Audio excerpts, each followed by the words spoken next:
அனைவருக்கும் வணக்கம். 2/1/2025 அன்றைய நடப்பு நிகழ்வுகள் பார்க்க இருக்கிறோம். முதலாவதாக ஃபசல் பீமா யோஜனா மற்றும் மறுசீரமைக்கப்பட்ட வானிலை அடிப்படையிலான பயிர் காப்பீட்டு திட்டம் ஆகிய இரு பயிர் காப்பீட்டு திட்டங்களும் மேலும் ஒரு ஆண்டிற்கு நீடிக்கப்பட்டுள்ளது. 2025 முதல் 2026 வரை இந்த பயிர் காப்பீட்டு திட்டங்களானது நீட்டிக்கப்பட்டுள்ளது. உங்களுக்கு தெரியும், இந்த ஃபசல் பீமா யோஜனாவானது 2016ஆம் ஆண்டு தொடங்கப்பட்டது.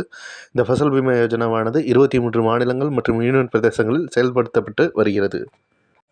அடுத்ததாக நம்ம பார்க்க உள்ளது கற்றல் அடைவு திறன் தேர்வு.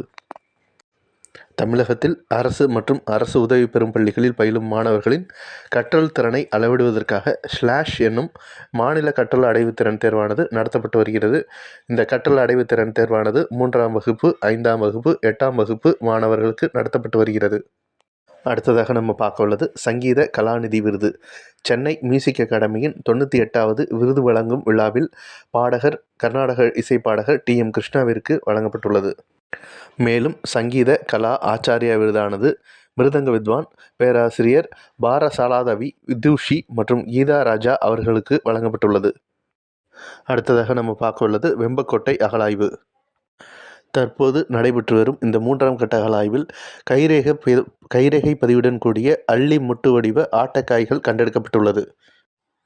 உங்களுக்கு தெரியும், இந்த முதல் கட்ட அகழாய்வானது 2022ஆம் ஆண்டு மார்ச் மாதம் நடைபெற்றது.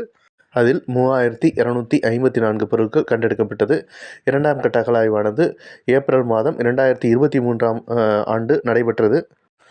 அதில் 4660 பொருட்கள் கண்டெடுக்கப்பட்டது. தற்போது நடைபெற்று வரும் 3ஆம் கட்ட அகழாய்வானது ஜூன் மாதம் 2024 முதல் நடைபெற்று வருகிறது. இதில் 2850க்கும் மேற்பட்ட தொல்பொருட்கள் கண்டெடுக்கப்பட்டுள்ளது.